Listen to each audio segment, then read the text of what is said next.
Hi friends, this is Vicky of Muse and Means, and it is still November and we're looking at health. I want to stop and look at something that's probably fairly overlooked or neglected, especially when we are in a program of study and find ourselves very busy, and that is sleep. Artists need good, deep, quality sleep for three very specific reasons. One, insightful thinking.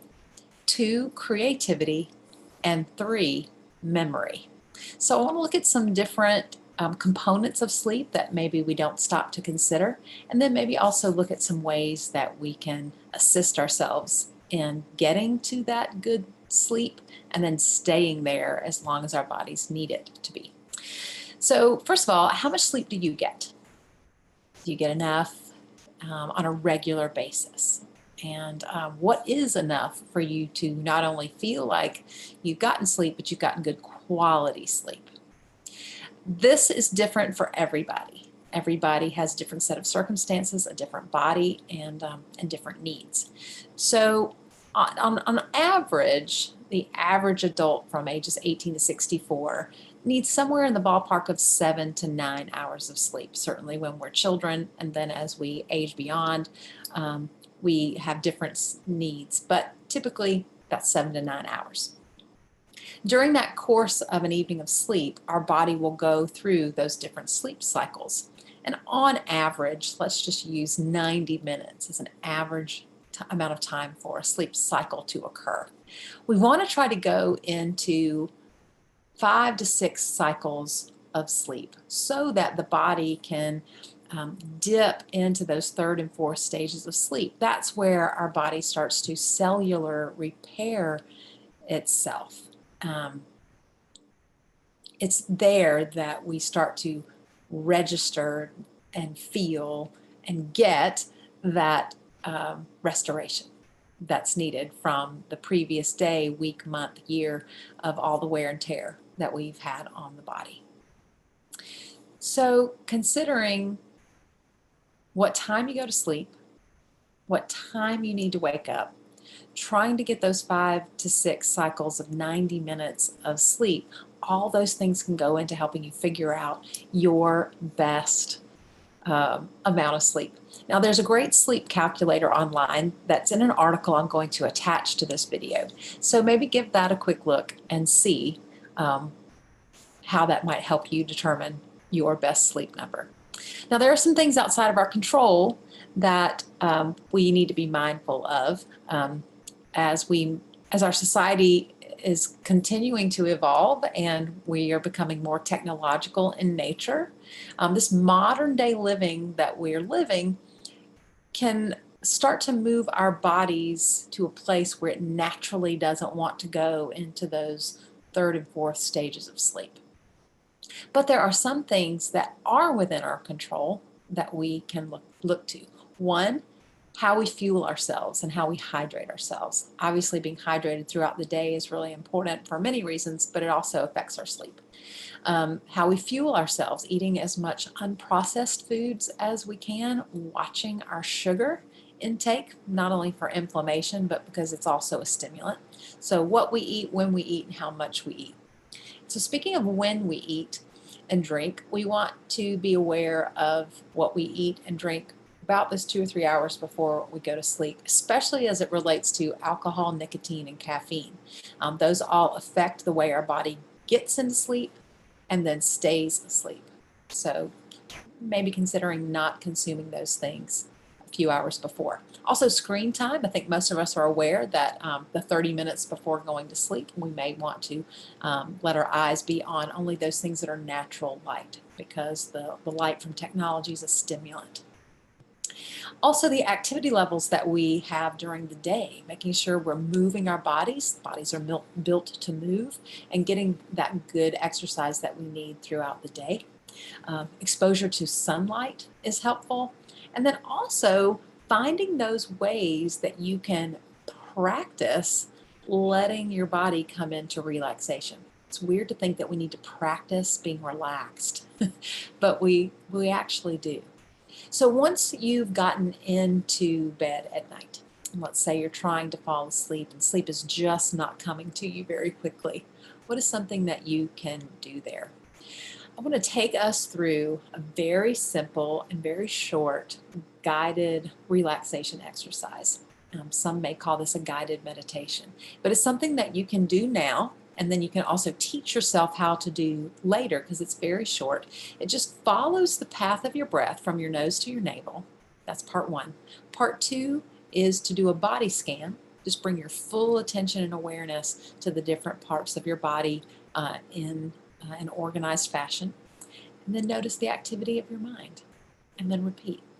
So we're just going to go through that cycle once. So bring yourself to a seated or reclining position so that you can feel fully supported for relaxing for about 3 minutes. Let your eyes start to close and release all effort to keep your body where it is. And then start to notice the very tip of your nose. Notice the outer edges of your nostrils. And then on your next inhale, notice the breath inside your nose.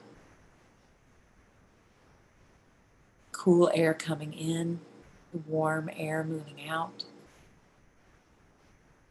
Then move your awareness to the bridge of your nose and notice the inner walls of your throat.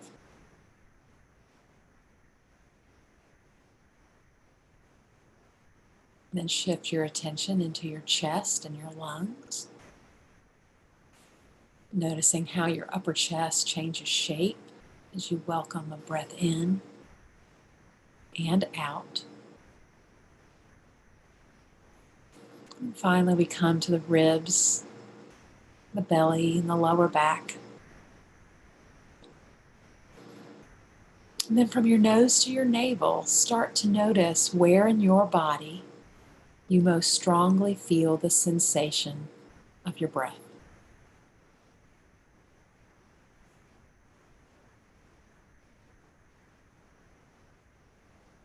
Notice the length of your breath, the depth of the breath, smoothness or brokenness of it. Then start to notice the transitions, the spaces between your inhale and exhale, your exhale and your inhale. Start to eliminate any pauses, smoothing the breath out.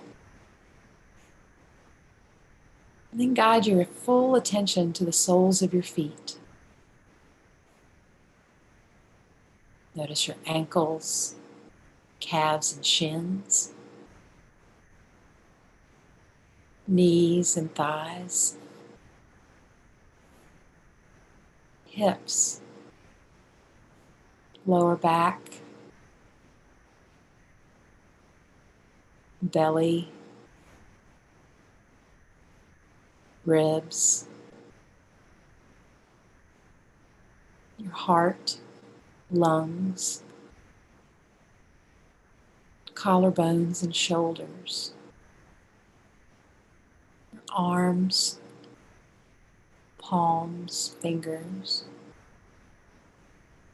and travel your attention back up your arms to the base of the throat, the back of the neck. Notice the jaw, the chin, softening the face, relaxing the eyes, the space behind the eyes.